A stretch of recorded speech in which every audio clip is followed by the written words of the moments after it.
Ho, ho, ho, my friends, it's Stacy of Stacy Creates Stuff, and I am bringing you my last Jolly in July project. I'm taking the gingerbread man to the beach. If you've been with my channel for a while, well, way back in the beginning, I did an embroidery project where I decorated the gingerbread man with a little scarf and some buttons, just in time for the Christmas holidays. Earlier this year, I decided to give him a little Valentine's Day sweater, and so I made another one using some different stitches and different decorations. For Jolly in July, I decided that the gingerbread man needs to go to the beach. So I have a whole different set of stitches for you so we can decorate him for the summer season. I sell the pre-printed fabric in my Etsy shop, and the premise behind this project is that you can decorate your gingerbread man any way you want.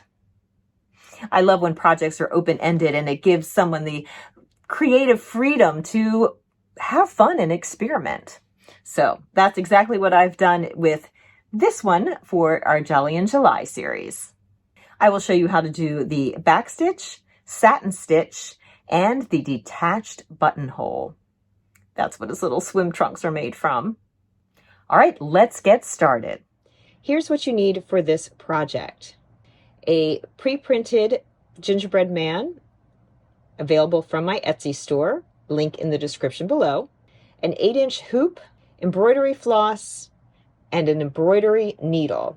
You want to make sure that your embroidery needle has a sharp point, as opposed to a cross-stitch needle, which would have a blunt point. You need to be able to pierce through the fabric. The colors of DMC that I am using are 433 for the brown, 326 for the red, white, blanc, and 310, which is black. And of course, you can use whatever colors you would like to decorate your gingerbread man. I have found that 433 is a good brown to coordinate with the brown of the printed gingerbread man. Our first step will be to figure out how we are going to decorate the gingerbread man. And I think I'm going to go with a summer theme, since it is Jolly in July, and give him some sunglasses and little swim trunks. I'm just going to go ahead and sketch in some sunglasses. If you're unsure how to draw sunglasses, think of it as the letter B turned on its side. And now to put some lines in for where his swim trunk is going to be.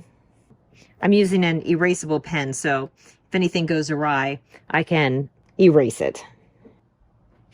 All right, I fixed his bottom part of his swim trunks over there. I've been using a friction pen, which erases with heat. So I just touched my iron gently on the line that was askew, and it's all good. So now I'm going to take my brown thread and do a back stitch all around the exposed part of the gingerbread man. So I will not be stitching along this part of his trunks. I'm going to be saving that for the red thread. To get ready to do the embroidery, we need to go ahead and put the hoop on. So the part of the hoop that does not have the turnkey here, so just this solid round part, of course, goes underneath.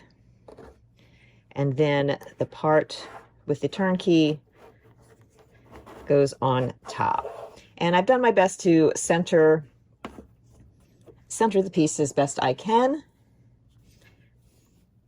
And before I fully finish framing it, I have the opportunity to move the hoop if I need to, but this will be perfect for stitching. And I want the fabric to be tight, but it doesn't have to be over the top tight.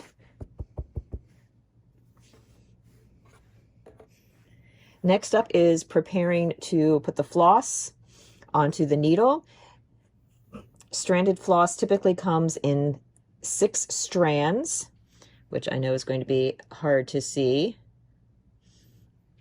And I'm going to pull, I've cut a piece about 18 inches.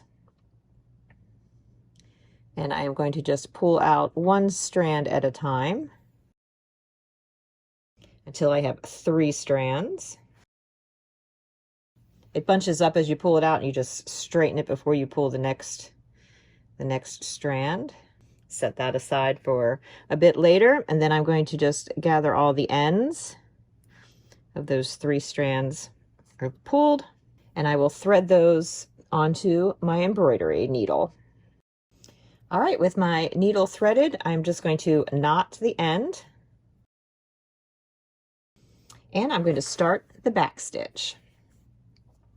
So again, I am going to stitch along the outline of the gingerbread man anywhere where his shorts, his little swim trunks, are not touching the edge.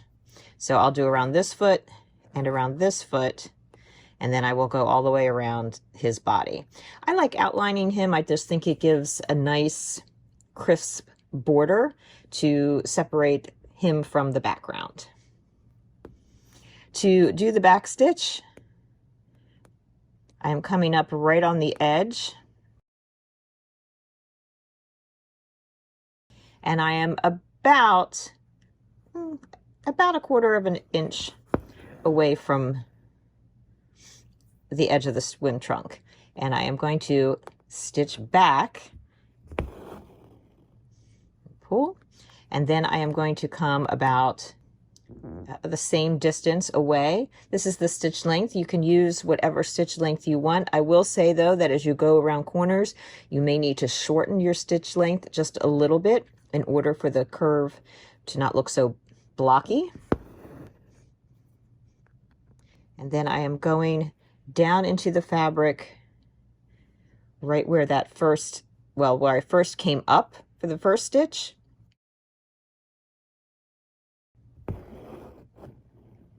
And I'm going to repeat that process all the way around, coming up on the edge about a stitch length away from the previous stitch, and then going in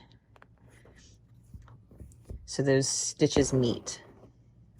And I'm just going to do that all the way around.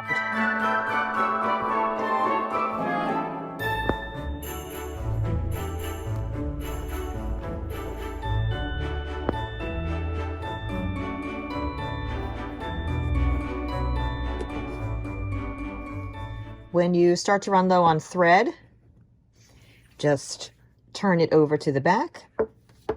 You can knot off the thread. I like to go ahead and just sort of weave it in and out some of these stitches on the back and trim any excess. I'll rethread my needle, add a knot, and continue where I left off. With the outlining all completed, and again, I've outlined everywhere except for where his little swim trunks are going to be. I'm now going to work on his sunglasses. So I have threaded my needle with 3 strands of embroidery floss, and I am going to do a satin stitch. And I am going to do that vertically. So making up and down stitches that are close to each other all the way across. So all my stitches will be straight along the top part of the glasses, and then the length of the stitches will vary to make the little lens part. And I'm just going to come up in the corner, and I'm going to make a very tiny stitch. Essentially, I want all of my stitches to be straight up and down, of course, straight up and down with the gingerbread man being up and down. For ease of demonstrating though, I'm turning my hoop sideways. Then I'm going to come just next to that stitch and coming straight down, meeting where the line is that I have drawn. And I'm just going to continue in this manner until I have fully filled in his little sunglasses. And if I feel there are any gaps in my stitching, I can always go back and just fill that in.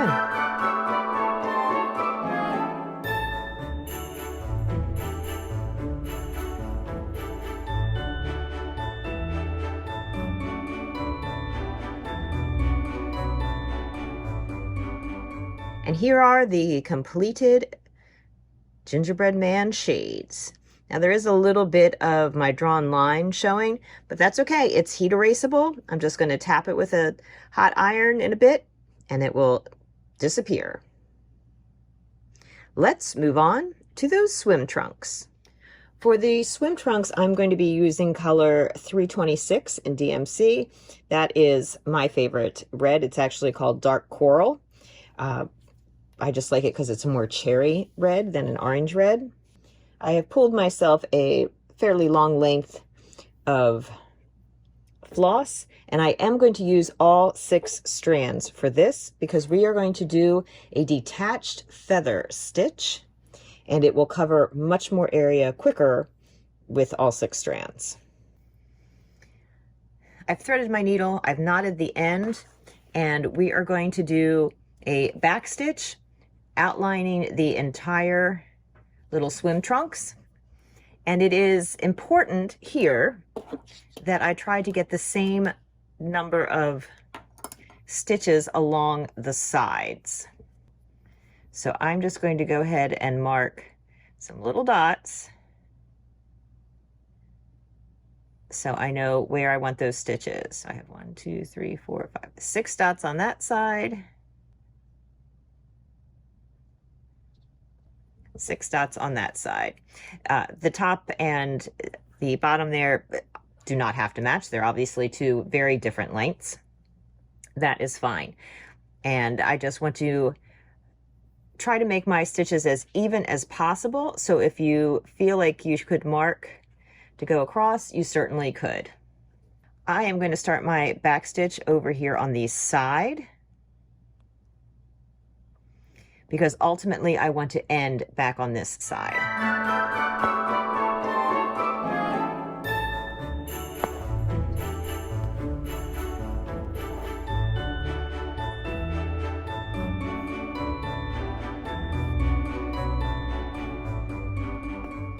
All right, I have finished doing the back stitch all along his little swim trunks.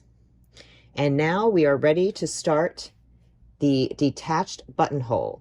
Now you could leave it just like this. You could do a satin stitch or other filler stitch in here. I like doing the outline even if I was going to do a satin stitch. You definitely need the outline though if you're going to use the detached buttonhole stitch. This stitch is very cool, and the reason it's called detached is because it creates a mesh over the area you're trying to cover, and it is only attached where it is outlined. So it's very cool. And the reason that we started over on this side is because I'm going to come 1 stitch down.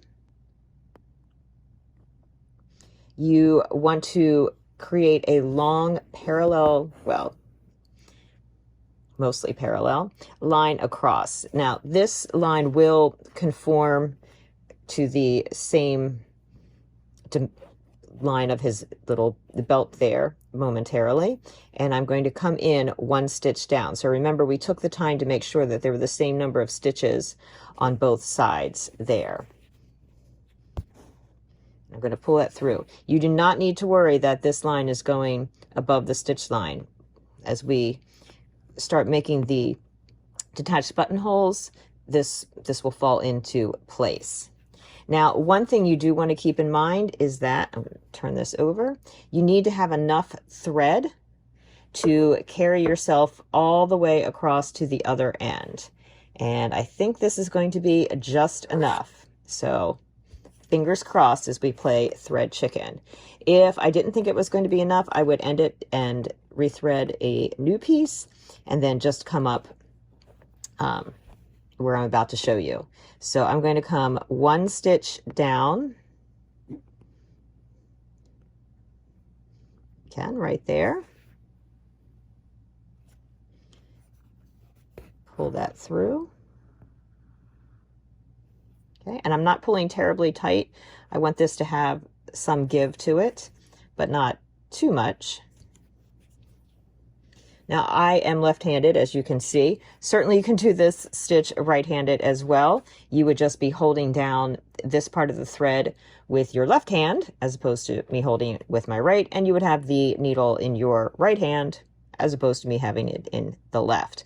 And all I'm going to do is go under the first stitch of his belt here, top part of the band, also under the thread we pulled across, but over the strand that I'm holding down. And I'm just going to pull that, and that creates the first buttonhole. Now I'm not going to pull that terribly tight. I want to keep it fairly loose. So now this first row is going to be a little tricky, not so much tricky. You just want to keep moving that out of the way. And again, I'm going to go under the stitch, under the strand, but then over that part I'm holding down.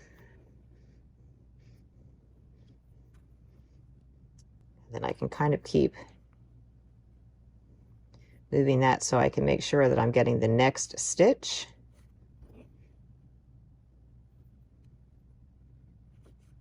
And I'm going to continue that way all the way to the end.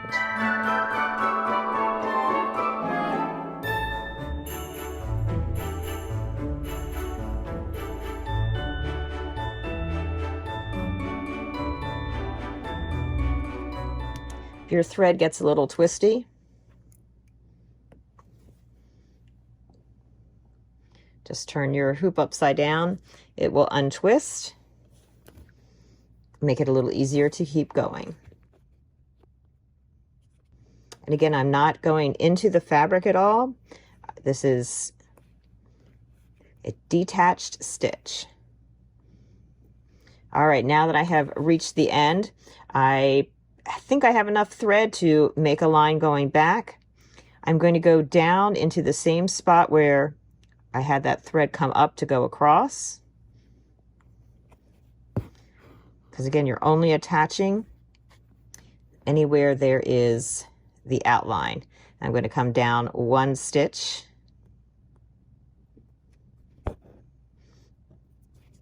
And then I will have this come all the way across. So this is going to go down into the same part where I came up to start the buttonhole. I definitely don't have enough thread to work my way across, so I'm going to knot this off on the back. I will thread a new thread and bring it up one stitch below.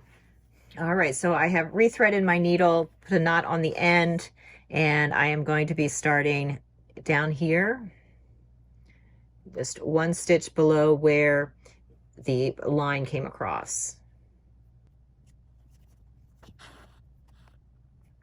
All right, and then I'm going to continue in the same way. The only difference is I am going to use this little jog here, this little bit of thread that was the start of the row, the first row of detached buttonhole. So again, I go under those two and then over the last bit that I'm holding.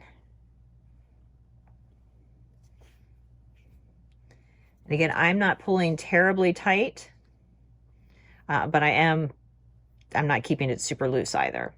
All right, and then we're going to use the bottom part of that detached buttonhole, that piece that is going horizontally there. We're going to go under that, under the line, and over, get that out of the way, our last bit. So you always want to make sure that you're coming through and it's forming that loop. And we're going to do that all the way across.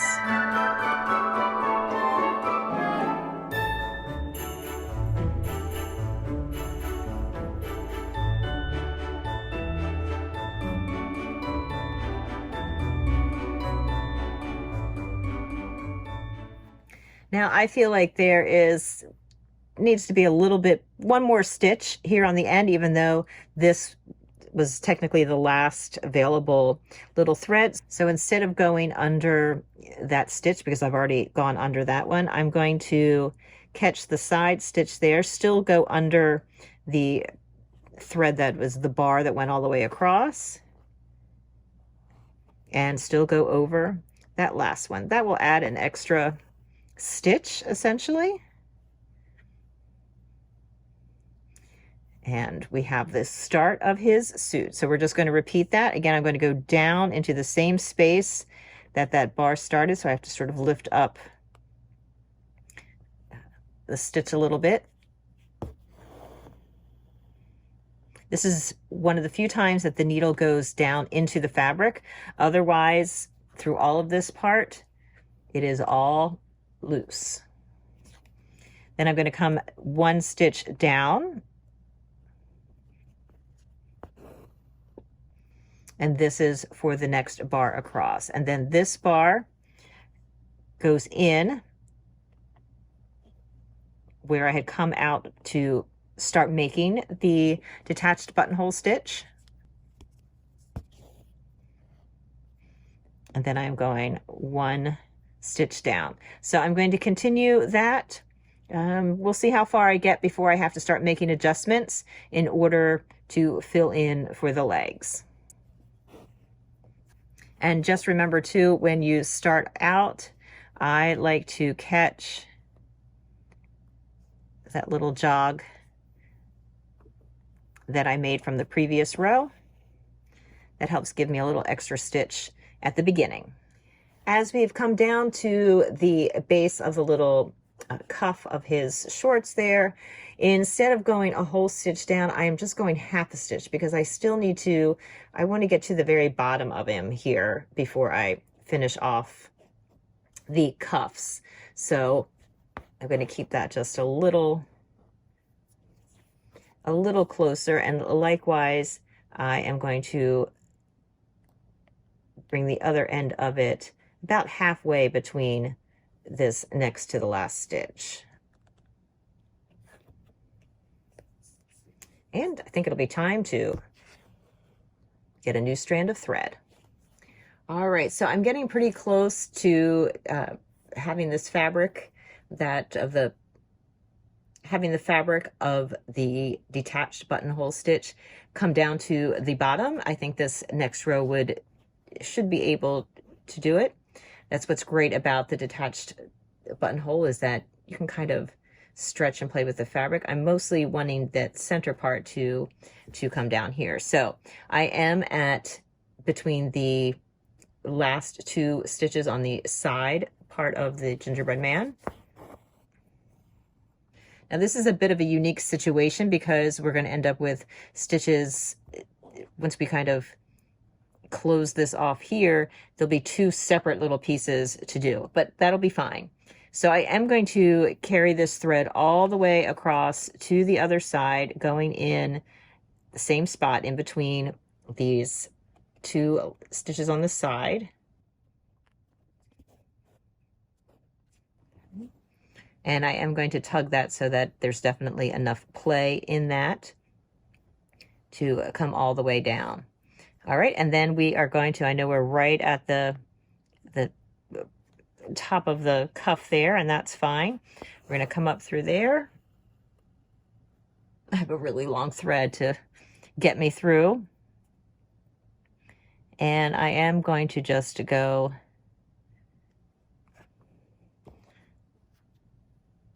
position things there. And I am just going to go, I'm skipping that first stitch, that little jog part there, and I am going to just go under those two and over that one. A lot of this stitch is just sort of playing around and seeing what works. So I'm continuing as usual across the pieces I have been.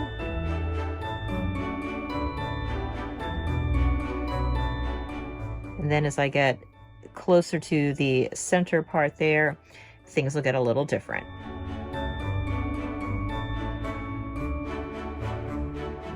If you ever get a knot, in all likelihood, it's not a true knot.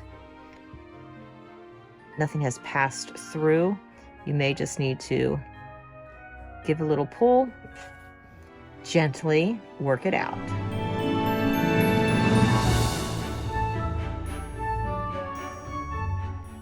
I think with this next stitch, I have enough play to be able to come and catch that last, do I? That last bit here, let's see. I'm gonna go through here, and also this center stitch that's at the bottom of the gingerbread man. Give that a pull. Yep, there we go. And I think I'm going to do that to the next one as well. I think that'll really help to anchor that down. So under those two, also under this next stitch here, and then of course over the thread that's making the loop. All right, and then I'm going to continue as normal without catching any of the little stitches.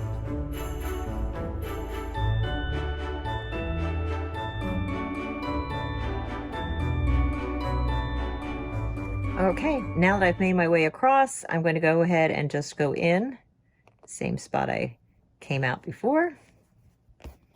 And now we're just going to work one little leg at a time until we fill in. And I'm going to come out right at the corner there where the side of him meets the leg of his little swim trunks. And I'm going to take that to, well, let's do it right here in between the stitch that I came up, caught before. We'll just go down there. We'll come up at the next stitch. And we're just going to continue as we have been.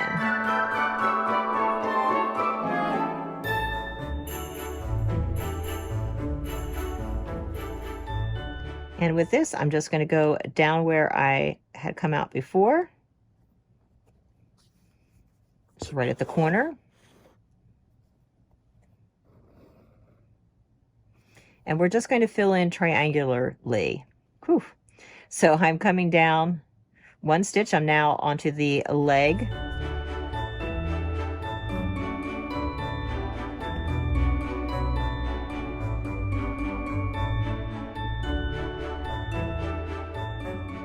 Depending on the size of your stitches, your mileage may vary a little bit on how you have to maneuver the stitches and how soon you have to start making the single leg at a time part of him.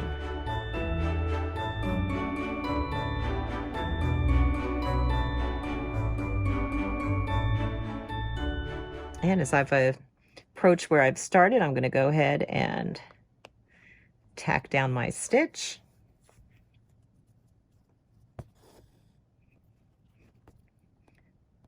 Moving down one more stitch, and this time I'm going to come right to the corner.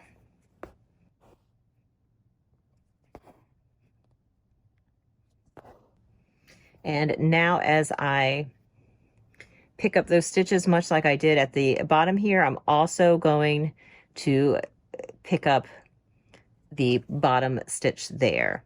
And if I don't have enough stitches to match that up, I will just go back into a hole I've gone in before. So going under now 3 and over that last one.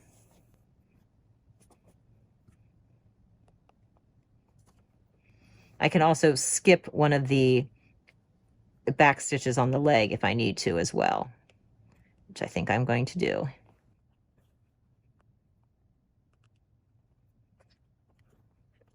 And one last stitch.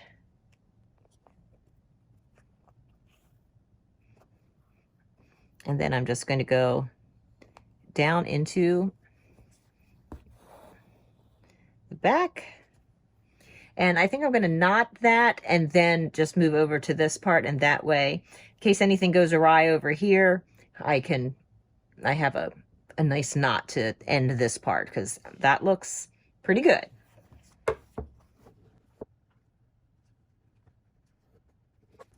All right, I knotted it. I'm not cutting off the thread. I'm just going to carry over. I'm coming over to this leg, coming up through the stitch.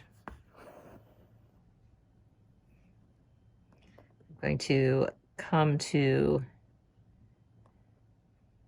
just between the 2 stitches there on his leg.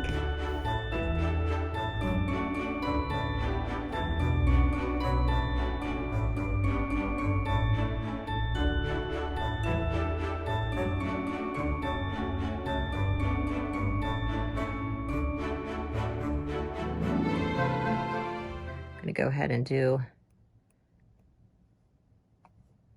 one more stitch like that. There we go.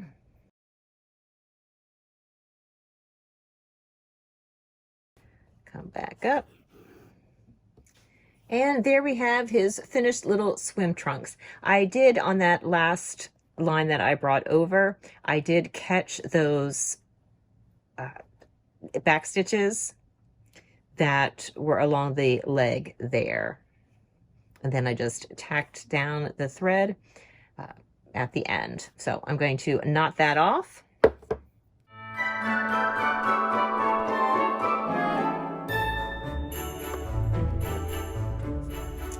And there is my Jolly in July gingerbread man. Now, to completely finish him off, I'm going to tap with a hot iron to get rid of any of the markings from my friction pen. And the other thing I'm going to do is to trim all of the white off of the backing here. And I will show you how I finish off the back of the hoop. I have trimmed all of the excess fabric, so I just have the gold color fabric, and I put a little heat to get rid of any stray marks that were still on the fabric. And looking at him, I decided he needed a belly button, and I think a little French knot belly button is just perfect. So I have threaded my needle with 3 strands of the brown, and we're just going to kind of come up here in the center. To make a French knot, I am going to twist my thread. I like it twice around the needle.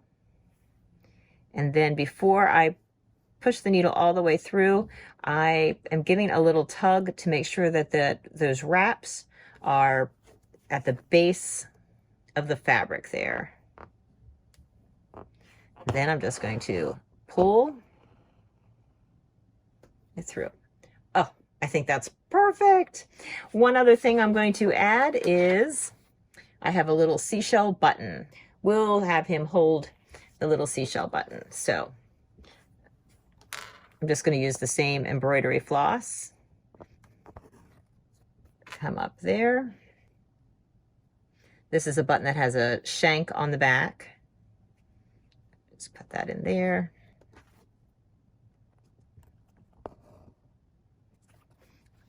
Just going to sew it on a couple of times there just to make sure that it's perfectly secure.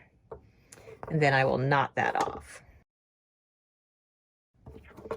All right, to totally finish off, I am just going to take some sewing thread here. You can see it's not the exact color. It's close enough. It's going to be on the back. Nobody's really going to see it. All right, I've just taken my length of sewing thread. I've doubled it and knotted the end. You could do a single strand as well.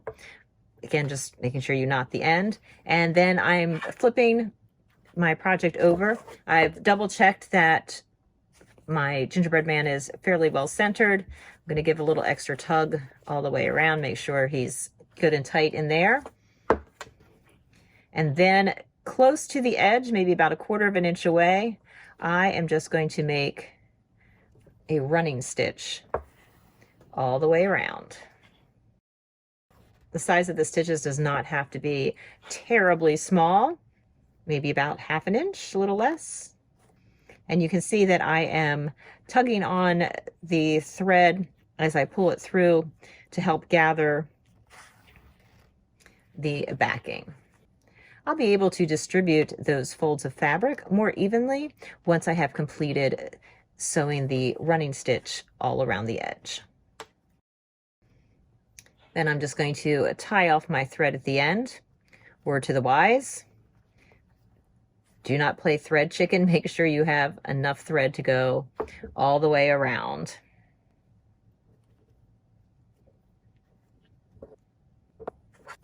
And there we go.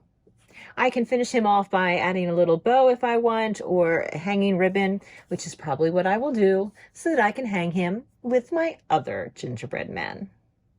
I hope you enjoyed watching me stitch all those different stitches for the gingerbread men, and that you have learned something and want to give it a try. As I mentioned earlier, I have the fabric and also kits available in my Etsy store. Link is in the description below. And my friends, that wraps up my contributions to Jolly in July. I will be back next week, however, with a maker vlog, summing up all the things that I have been doing the last month. Not only Jolly in July, but I've had several quilt tutorials that I have put out, and I've got several more in the works.